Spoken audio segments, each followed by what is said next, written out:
Welcome to Spirit's Journey, coming to you live on Truth Frequency Radio and simulcast on Oneness Talk Radio. Your hosts are Patrick and Catherine Andrews. Join us each week as we explore a wide range of metaphysical topics such as dreams, astrology, intuitive readings, and life purpose. You'll receive practical guidance so that you can live your most awesome life. Learn more about what we do at intuitiveschool.com and connect with us on Facebook at Spirit's Journey Radio. Welcome to Spirit's Journey, coming to you on Truth Frequency Radio. We are also simulcast on Oneness Talk Radio. You can find us on iHeartRadio, TuneIn, and TalkStream Live. We're here in the Heartland, holding the energy for spiritual truth and awareness. I'm Patrick. And I'm Catherine. Welcome, everyone. So we're going to have a special month and a half here where we're going to be doing interviews with several of the presenters of the upcoming Global Spiritual Awakening Conference in November 17th. And so today we have one of the amazing presenters, Howe. And I want to tell you a little about her because she is actually one of the longtime students of the Universal Course, A Course in Miracles. And she's an internationally recognized teacher of the Course in Miracles with over 40 years experience teaching, speaking, and counseling in the psycho-spiritual field. She was actually a close friend of Bill Thetford. And she authorized an intimate account of his life entitled Never Forget to Laugh. A gifted communicator, she always conveys his story, as well as the life-altering spiritual principles of the Course in Miracles with warmth, compassion, and humor. Carol is also the co-creator with the award-winning filmmaker Robert Hess of unique and groundbreaking video online courses featuring the major principles and practices of A Course in Miracles. So welcome, Carol. Hi, Carol. Thank you. I'm delighted to be here. Well, we are excited to have you on. Can you tell us just a little bit about what A Course in Miracles is and how you got started in that? Well, indeed I can. I, like everybody, or at least not everybody, but an awful lot of people who early on recognize what's missing in life. In other words, that sense of, it's not necessarily distress, it's just like the awareness of something's missing. And I was aware of that when I was such a little girl. I hadn't even gone to school yet. So I was always on the quest, but I had no idea what I was on the quest for. So I grew up, went to college, taught school, was a system engineer with IBM for 6 years. And then when it was time for my family to arrive, I finally had more time to pursue, you might say, metaphysical or spiritual or psychological or all of the above things, still looking for my what is missing in life. Because what I believed, because this would be promoted in our culture, is that I was missing information. And I'll tell you, I tore through hundreds of books, like where is that missing piece of information? Until the Course came along. And finally it became clear that what was not needed was information, but a practice. Now I refer to the Course as a spiritual technology for rewiring your brain. And that's why it has a workbook with 365 lessons. And the lessons are not little pieces of information to be learned, although information will be gleaned, but the purpose is literally to change our minds. You might go, well, why do I need to do that? Because from the time of our conception, now our biology people will tell us that we inherit fear and guilt down through our ancestral lines. And then in the first 3 years of life, we seriously misconnect the dots about what we are and, most importantly, our worth, our deservingness, what we're capable of doing, and so on. So nobody gets to be the age of 6 or 7, and it doesn't matter what century, what culture, what religion, what anything. By the time we're that age, we have adopted, shall we say, I don't know a better way to say it than that, beliefs, limiting, fear-driven beliefs that were programmed in as part of our trying to stay safe as young animals. After all, babies and toddlers are young animals, and they have the same number one priority to survive, to stay alive as everybody else. And the reason why the dots get so misconnected, so to speak, and we get so kind of unfortunately rewired, to use more modern parlance, is young animals of all kinds need an intuitive, instinctive way of negotiating in their environment. And if you know about right brain, left brain, which I'm sure you do, the right brain is that feeling, instinctive, intuitive side. The left brain is the more rational thinking, thought process, linear part. Well, with small people, there's not any left brain functioning until we're about 3 years old, which is why we have more like a psychological birth at 3, because finally beginning to think and to begin to perceive ourselves as separate from our environment comes online about that time. Well, I don't yet have a frontal lobe properly functioning. That doesn't finish developing until we're about 22 or 3 years old. It's the last part of the body to fully develop. Well, so I've got an immature brain, no left brain to be able to think things through, and all of the impressions in our environments, whether it's sights, sounds, the energy fields, whatever, downloading into our unconscious at just an astounding rate, like 20 million impressions per second or something. So you can see why, without being able to have a full picture of what's going on, we misinterpret all kinds of things. Now you add to that mix, let's say you're 2 or you're 3 or you're young in some way, and you do something that inflames the parents or the teachers or whoever, and you're punished in some way. Let's say you decided to stand up for yourself and say no, whatever, just as an example of one of a million examples, and you get punished for that or humiliated for that or sent to your room or abandoned or whatever. Well, that's like built into the back survival part of your brain. As a friend of mine says, it's like Post-it notes on the amygdala that says, never, ever let this happen again. This is not done in a verbal, linear way. It's done in an instinctive way. So therefore, we keep growing up, and I learn it's not safe to say no. It's not safe to stand up for myself, because after all, trying to stay safe is job one. Well, now I get to be a teenager or an adult, and I've been building all my defenses, so to speak, physical, mental, and emotional, during my growing up years. And it never occurs to us when we're 22 to go, I wonder if everything I believe about myself is true.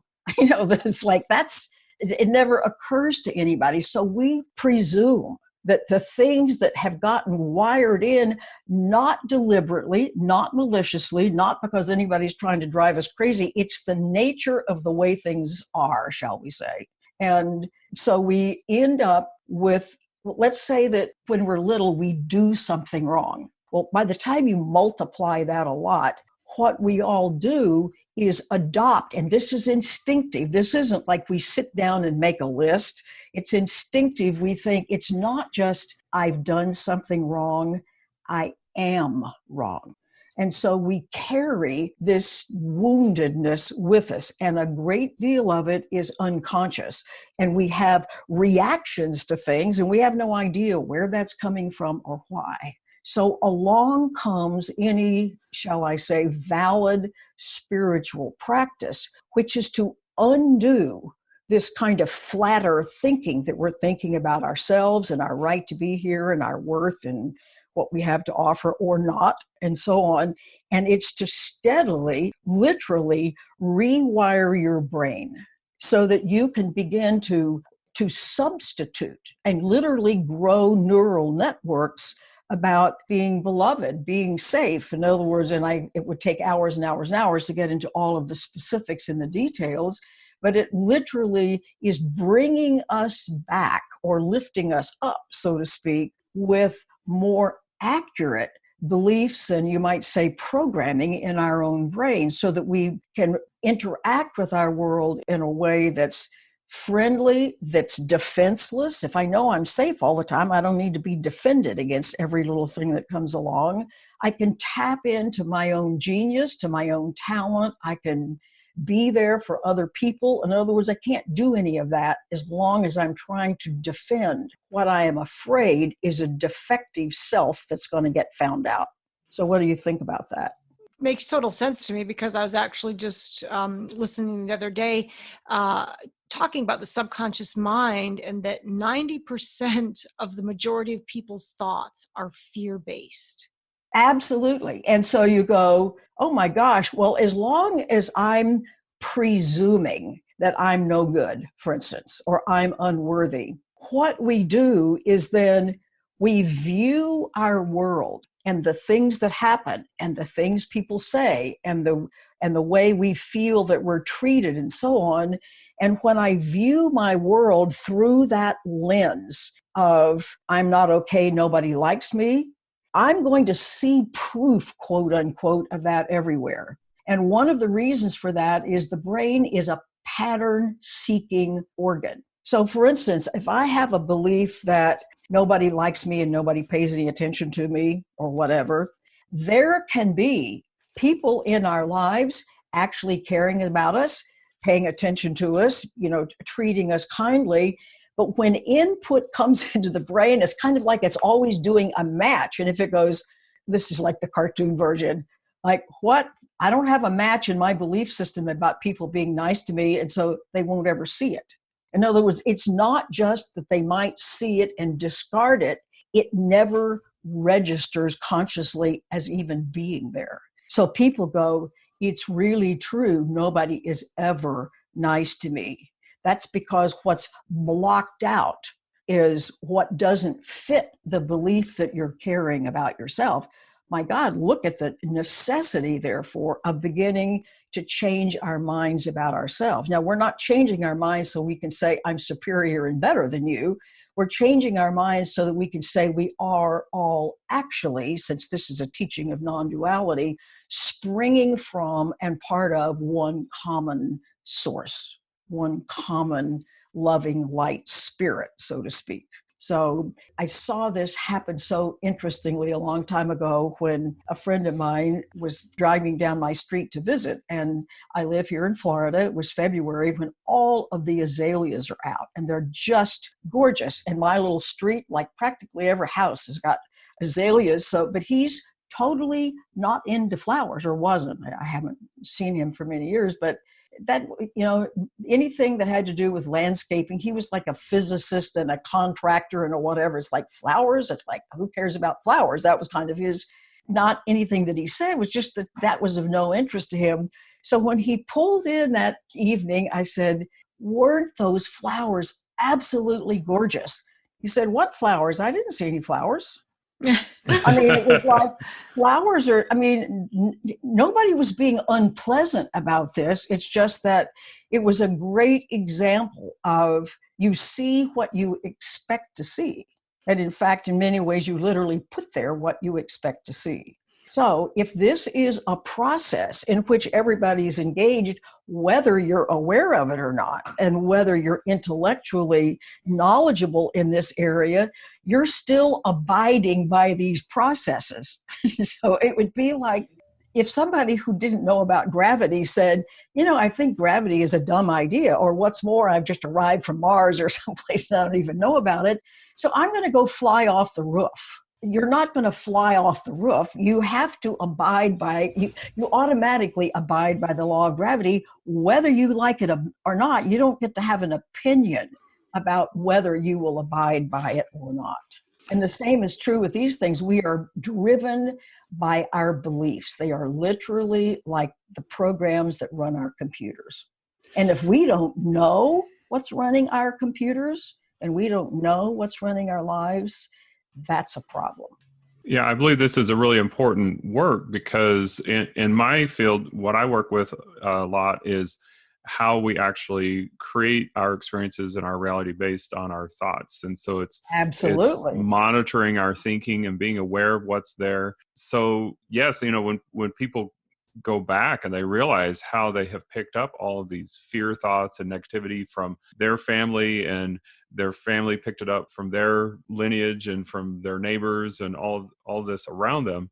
Absolutely. It's like, yeah, there's so much there, but then when they learn, they can actually have control of their mind and have control of their thinking, and actually they have a choice what they want to think about. That's, I think, really important for people. And it's not only an intellectual understanding, it's also a rewiring practice that has to take place. In other words, you've probably heard the phrase, face the fear and do it anyway.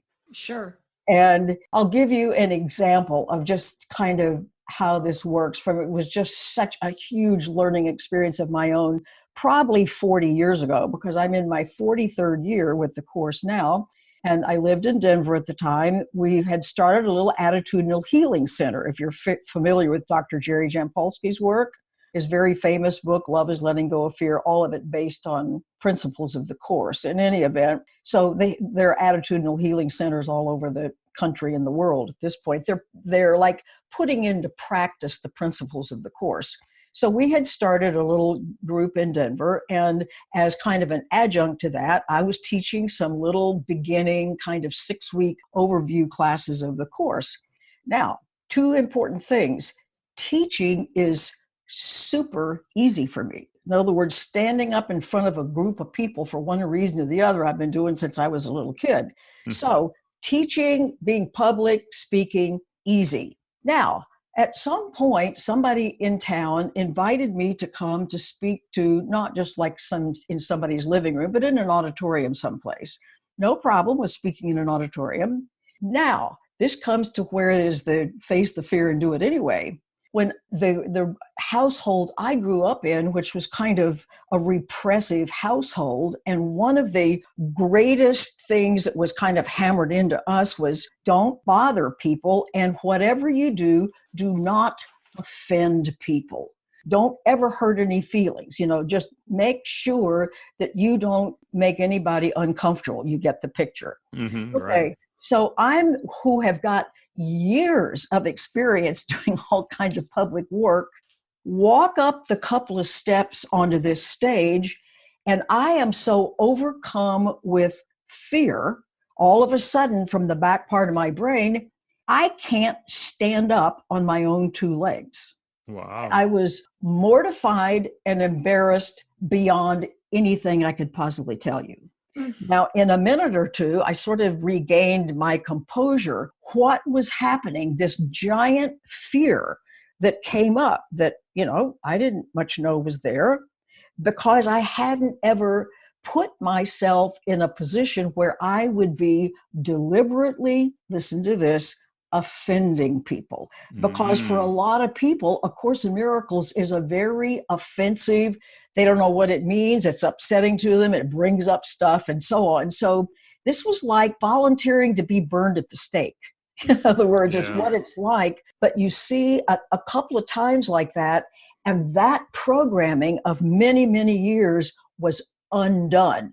Now, I could not have undone it totally by just going, yeah, I understand I was programmed that way, and yeah, that's not a good way to be, but you have to be in the situation where you literally challenge that programming that says never do this, do it anyway, and find out you're safe. Find out that it's safe to challenge that old programming. So it's a major way to undo, and everybody's got things that were prohibitions when they were little.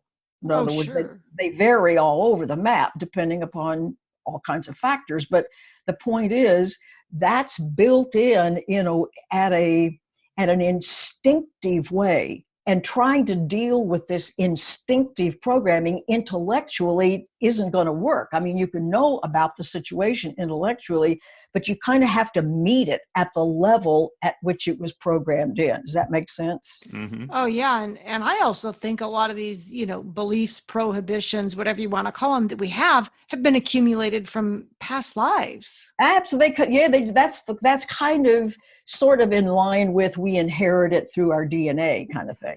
Exactly. And so where it comes from is irrelevant for our purposes. It's like, okay, now that I recognize I'm driven by very imprisoning programming, I've got to get out of my prison. In other words, that's the point of a valid spiritual practice, is kind of the way I think about this. And that's precisely what doing the lessons of the Course, that's what it's all about. Oh, go ahead. I was going to say it's so much easier to talk about it these days because people are so technologically aware in a way they weren't even 25 years ago or 30 years ago, that to say your brain needs to be rewired, it's been hacked. Malware has gotten into your brain, and you know what you have to do with that when it's on your phone or your computer. You don't go, oh dear, my computer's been hacked. Oh, well, I guess I'll go take a walk. In other words, nobody would sit still for that. We need to be as vigilant in, I need to get myself reprogrammed with the truth about ourselves, because the truth of one is the truth of all, that we are eternal, that we are light-filled, that oneness and spirit and light underlies everything. In other words, to move away from I'm a separate, scared, unimportant person kind of flailing around in a world that doesn't care about me, to an entirely different mindset where I can begin to learn that my outer world, as we think of it, the world of time and space, just to use normal parlance, is always a seamless whole with my inner life, my thoughts, my presumptions, my what's wired in at that invisible level. And one of the most fascinating things, I'm endlessly fascinated by the fact that one of the major purposes of the Course is to say this healing takes place in our relationships. It's the only teaching of non-duality that has a very strong focus on relationships coming to our rescue, so to speak, for this reason. We will be drawn into relationships where the behaviors or the words or the presence or whatever you want to call it of somebody is going to trigger some of these unconscious wounds. And you go, well, how awful is that? It's like, well, it's uncomfortable until you understand the purpose, because if I'm being driven by a woundedness, sets of beliefs, and I don't know they're there, I can't participate fully in my own healing. I can't heal what I don't know is broken, so to speak. But other people, quote unquote, kind of come along and bring into conscious awareness some of the things that I fear about myself because I see it reflected in them. So that's a whole entirely different subset of a topic that needs a lot of time on its own, but it's why healing of relationships and healing of the mind are so integrally related to one another. Does that make sense? Oh, yeah. I mean, we could talk about this topic for years and years, which is why it's such an intensive course. And I have so many questions. I don't know where to begin, but I do have one, because my challenge, and I like to bring the audience along with this, is applying this to our everyday life. So the practical question in terms of applying the course to our life, obviously metaphysically with what the course is teaching, we expect to happen what we believe in our thoughts. And so what is your opinion on watching the daily news with all the junk going on? Does it just reinforce then, oh, this bad stuff is going to happen? Do you recommend to people don't even watch the news? If you believe that, in other words, if you believe you are at the mercy of things happening outside yourself, which isn't true, but if you think you are, you can scare yourself to death that way.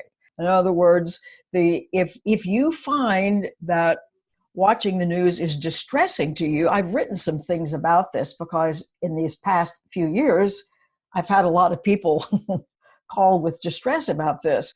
So the first thing you can do is just not pay any attention to it.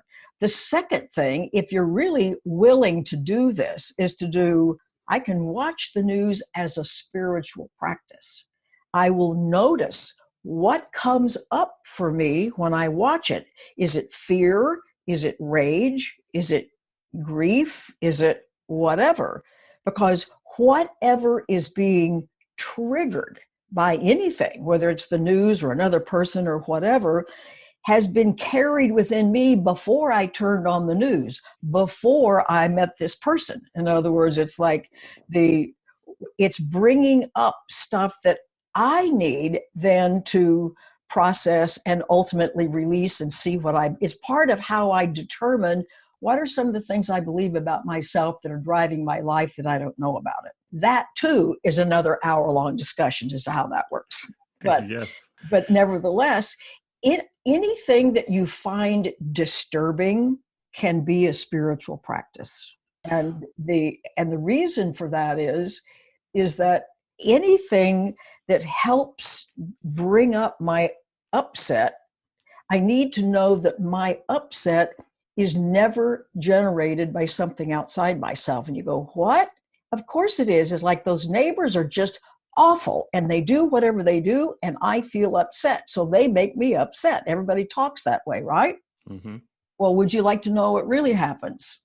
So it's like, let's say I've got my next door neighbor that does something that I think is just particularly awful. And what's happening is their behavior is triggering something that I'm afraid of. It's triggering something I'm afraid of about myself, like similar behavior. In other words, the mirrored behavior.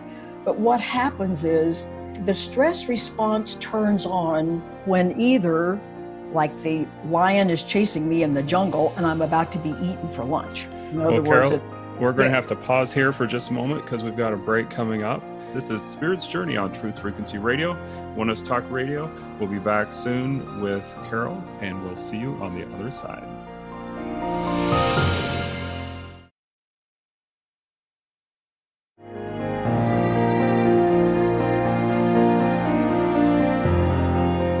Welcome back from the break. If you're just joining us, this is Spirit's Journey with Patrick and Catherine Andrews. Today we have Carol Howe, who is one of the early students and teachers in the Course in Miracles. We're coming to you on Truth Frequency Radio, simulcast on Want Us Talk Radio. And I am having such a great time talking with Carol because she just is able to convey a lot of the complex spiritual principles taught in the Course in Miracles in a very practical, down-to-earth manner that really just makes sense. So luckily, Carol is also going to be available for the Global Spiritual Awakening Conference. This is going to be taking place November 16th and 17th. This is completely online, so there's no reason not to go because you can sit in your pajamas and listen to a bunch of amazing speakers. In addition to Carol Howe, we have Dee Wallace, Dan Millman, Alan Cohen, Jean Adrian, myself, Catherine Andrews, Gary Renard, and the list goes on. So you can buy your tickets now and make sure that you get your seat reserved for November 16th and 17th at the Global Spiritual Awakening Conference website. So welcome back, Carol. Thank you. And Carol, so before the break, I think you were talking with us about how people seem to get this impression that other people are making them upset. Is that correct?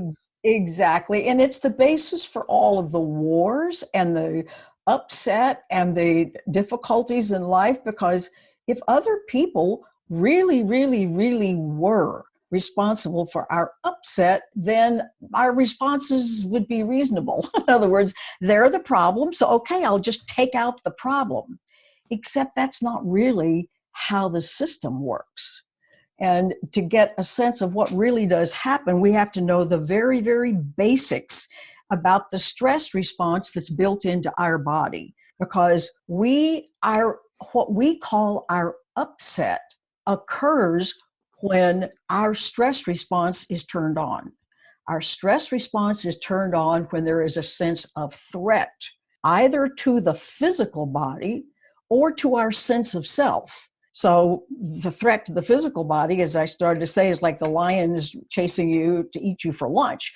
This either you get eaten for lunch or you don't, but to try to escape, the stress response turns on, the heart rate is increased, blood pressure is increased, trying to get energy to arms and legs. It also turns off irrelevant functions at that moment, temporarily, like digesting your food or being able to think straight. It's like you don't need those functions when you're trying to escape. Okay, so let's move forward a batch of years. And now, if I feel like somebody is insulting me or they're going to find out that I'm no good, the stress response turns on in the same way, except now the threat isn't to my physical survival. The threat is to my perceived sense of self. In other words, like I'm going to be found out to not be okay. Does that make sense? In other words, it's like, but what happens is all of those chemicals that are dropped into the body, corticosteroids and so on, are taken up into all the cells of the body. And listen up, this is what causes our emotions. It's my chemicals created by my brain taken up into my cells, and that results in whether it's rage or grief or fear, depending upon the circumstance. So what the people and situations do is trigger something. They absolutely are playing a part. They are triggering and getting me in touch with we're not usually chased by animals these days. So it's like my second example, like if somebody, quote, treats us in a way that gets us in touch with a belief, notice a belief, a conviction that we're no good, and now somebody's going to find out as a result of what this person says or does. So it's what is being triggered is the belief that I'm not okay, which is a threat to my sense of self, or I'm going to be found out to be unworthy or something like that, which is a threat to my sense of self. So those same chemicals, it does not know the difference between the types of threat. It just says, I'm on it, I'll take care of you. In come the chemicals. So when we realize that other people are triggering something that I have programmed in, I need to get myself unprogrammed. In other words, this is one of the ways I find out specifically beliefs that I hold against myself that are interfering with my peace of mind and the quality of my life. And since nobody can get in my brain and reprogram it except me, if I can see, painful as it is, that this is valuable information for me to see how I am treating me, to see how I am attacking myself, believing these belittling thoughts. Now, I didn't start out believing those belittling thoughts on purpose. Those are all of the things that got programmed in those very early years, like we talked about earlier. But in any event, what one can know for sure is that any upset we experience triggered by anything, it doesn't matter what, is caused by the chemicals created by my brain, taken up in the cells of my brain. Does that make sense? Yes, and actually, Carol, I've heard, and I don't know if you've heard something similar, that a single thought can produce as much to up to 40,000 chemical reactions in the body. It does, yes. It's like, it's just astounding. But you see, this is an enormously empowering idea, because then you can begin. Nobody does this overnight, like, oh yeah, now I get everything about how the world works. This is a process, not an event. But it makes you more and more and more feeling powerful, feeling strong, feeling capable, feeling valuable as these dispiriting beliefs. We just haven't realized the damage that believing things about ourselves that aren't true do, because to compound things, we've decided, you know what I believe doesn't really matter. These are just thoughts, and they're just in my mind, if I'm even aware of them at all. And some of them I'm not aware of, but the ones I am aware of, it's like, if I can just hide them from other people and nobody will know, and everything will be fine. Everything won't be fine, because you can't hide your own energy field. You can moderate your words. You can try to control your body language and facial expressions. You can do nothing about your energy field in terms of hiding it. It's like broadcast. Everybody can pick up what's going on with us. They might not be able to put it in words. So the idea that, oh yeah, I really do hate myself, but nobody will know because that's just my private belief. Nothing could be further from the truth. I am broadcasting what I believe about myself every second of the day. And you go, oh dear. It reminds me of when you go into airports, you've got television screens that are like, whether you like it or not, there they are. At least they don't make them so loud like they used to, but it's like everywhere you turn, there's a television set blaring. And it's kind of like, we're like a television set broadcasting all the time, the general tenor of what we believe about ourselves. And so what we're asked to do is to go, okay, I need to change these beliefs. That's what the course is for. And it does an amazing job. And in the beginning of the workbook, it says, you don't have to like these lessons. You don't have to believe them. It doesn't matter. They will be efficacious anyway. And here's the reason why. Those lessons will often give you ideas to contemplate, like, I am as God created me, God and love being the same thing. God is not somebody somewhere else. But the idea, it's like, and it'll say, like, repeat this. You're like really focused, contemplative, paying attention to, like, I really am as I was created. I really am loving. In other words, we now know, and you all probably have investigated as well, it doesn't take many seconds at all of a focused thought like that to begin to rewire your brain. And the whole purpose is to rewire the you might say literally the connections in the brain that are associated with I'm no good and nobody likes me, to I am beloved, I'm safe, I'm at home, I'm supported at all times, so that those become the default actual beliefs on which our daily life is based, as compared to I'm not safe, I'm about to be found out, and nobody likes me.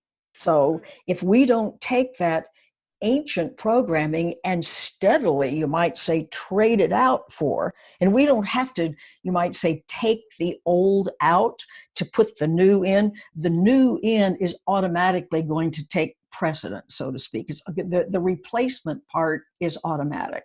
So, Carol, this is the Course in Miracles is this iconic course for a lot of people. In fact, I was just talking to a few ladies earlier this week who just revealed that they'd been studying the course for some time, and I didn't know that before, and I'm always running into people. So can you share with us, what was it like in the early days as all of this was just coming together and fresh and new?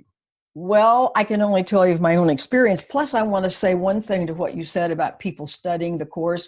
In all of the work that I do, private, public, or whatever, it's like, please don't study. This is not to be learned. Please practice instead. And the learning will follow. The learning will follow after.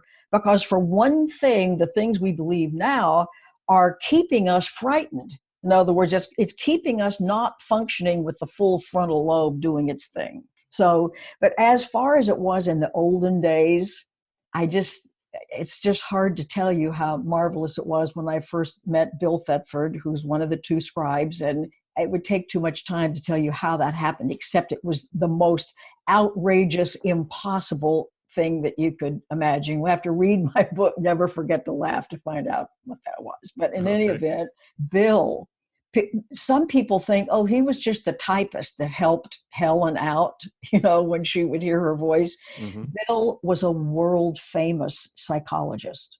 He wasn't just some little backroom boy at Columbia. He ran practically all of the medical psychology there. He was a professor. He was often in the New York Times because of the high-level people that consulted with him and so on and so forth. So he was a brilliant person in his own right, and whether he'd ever had anything to do with the course or not. And he was an extraordinary human being. He simply grew, like everyone did, to practice it more and more and more. I met him when he and Judy and Bob Scutch, Judy was one of the original publisher of the course, they were moving from New York to California, and they stopped through Denver. And again, it's too long a story as to how I ran into them in Denver, but I did, which ended up with my being involved with them out there. But anyway, it was when Bill retired from Columbia, which he did at an early age. He was only 55 when he retired, but after all of these years of being involved with the scribing and the editing and the publishing and so on, and finally Helen retired because she was 14 years older than he, there was no way he could go back to being just, okay, I'm now a famous professor at Columbia. So he retired, moved to California, and people would ask him, okay, Bill, now that you're retired, what are you going to do? And he said, practice forgiveness. And people didn't exactly know what to make of that. Like, that's kind of a showstopper. Occasionally somebody would go, what do you really mean? He really was serious. Now, not forgiveness in the terms of pardoning, because that's not what true forgiveness is. The practicing of recognizing all of these things that he held against himself, all of his own guilt, all of his own grievances, which is what we're all called to do, which is what I'm going to be doing at this Global Awakening Conference, is going through the specifics of exactly how we do that. How exactly do we let go of our guilt and grievances? It's kind of a process. But he was successful. He just put one foot in front of the other every day. He would be determined that he would see people and things differently. And at the end of his life, I have to tell you the end of the book, so to speak. He was living in Southern California at the time, was back up in Tiburon, which is, I guess you know where that is, on the other side of San Francisco, staying with Judy and her husband, second husband, Whit. And Jerry Jampolsky picked him up and said he was unlike he had ever seen him before. And he was a very hilariously funny guy, as well as being brilliant and very kind, and had a great healing. People just got healed in front of him. He was so amazing. And everybody said he was joyous beyond description. And Judy and Whit agreed to the same thing. It's like he was a tall, slender man. She said he literally was up on his tiptoes. It's as if gravity could not keep him down, so to speak. He had been so successful in letting go and letting go and letting go. And the next day was the 4th of July. And that's why he was there, to celebrate. And she had about 35 people or so coming for a big barbecue and to watch the fireworks and so on. So after a very long leisurely breakfast where she said, Bill, you do remember this is the 4th of July, Independence Day? And he said, yes, I sure do. It's my Independence Day. Everybody corroborates this. This isn't just some sort of a tale. This comes from the people who were there on the ground, so to speak. And so there was a lot of talk about this was his Independence Day. So she said, you know what, I'm going to go to the grocery store. I have to get a few more things and for the big party. And he always walked after breakfast. So he said, okay, I'm going to walk. And if you're through with your shopping before I get there, just come on home without me. And she didn't know quite why she had the response that she did. She put her arms around him and she said, Bill, you know, I'll never go home without you, kind of thinking of going home with a capital H. Mm-hmm. So he goes out for his walk. She goes in, collects her purse and her car keys or list and whatever she needs. 3 or 4 minutes later, she pulls out her driveway, pulls up the street, and there is Bill dead on the sidewalk. He had gotten he'd gotten up to the next door neighbors and had a massive, instantaneous heart attack, fell over backwards. The neighbor, who was a surgeon, was in his yard trimming his bushes and saw the whole thing happen, said it was instantaneous. And it's like, no one will ever know if Bill consciously knew that was his Independence Day or if he unconsciously knew. But he was a living example of somebody whose early life was very, very difficult, and all of the machinations of going through the various jobs and so on he had. And he succeeded in absolutely letting go of everything that was in the way of a joyous life. And it's kind of like, if he can do it, everybody can do it. That's an amazing story. And it occurs to me that he must have taken a huge risk to be working on this publication that is considered channeled material. And he's this very well-respected psychologist at Columbia University. Absolutely. And virtually nobody knew about it. They would kind of go hide in the corner of their room when she would get the Oh. stuff and so on and so forth. Plus, you add into the mix. You see, this was back in 1965 when this started, and Bill was a gay man. Now, he was at the top of the profession that was busy labeling gay people, sociopaths and no good and everything else. So he not only was having to lead this kind of double life of being a professor and scribing this amazing, like the most amazing work that's come down in the past 2,000 years or so, and also being very circumspect about the fact that he's a gay man. What do you think of that? So it's like, wow. he was able to just manage things like nobody. He was my mentor for sure. And we were all so deeply, deeply honored to have spent as much time with somebody like Bill. Well, just on a quick side note, I'm curious if he ever made any inroads in helping to change that connotation that was prevalent in the psychological field at the time. And not deliberately, because he never ever did. Those of us who knew him well knew that he was gay, although he never ever spoke about it. And at the very end of his life, he had a girlfriend when he was in high school and so on, and kind of didn't really acknowledge this until he was in college. But at the end of his life, he said he actually thought he was probably a bisexual person, although all of his personal private life was with men. But in any event, he was a very private person in many ways. And so that kind of stayed in a locked compartment, so to speak. But he negotiated all of that very well. He was very, very kind to and appropriate with, the people who were his male companions, which was primarily down in San Diego, where he lived after he left New York. He had a long-term partner in New York, but he died. And now, Carol, you also knew Helen, correct? No, I talked to her on the phone. To her on the phone. And you see, John Mundy, who was another long-time person with the course, knew Helen because they both lived in New York. And besides John and myself, there's only one other person who was a friend of Judy Scutch's son. They were both in medical school together. He now is running the Foundation for Inner Peace with Judy's daughter, as Whit is now gone. Judy's in advancing years. So that third person has done a little bit of teaching of the course, but he's been a practicing psychiatrist for a long time and just recently retired.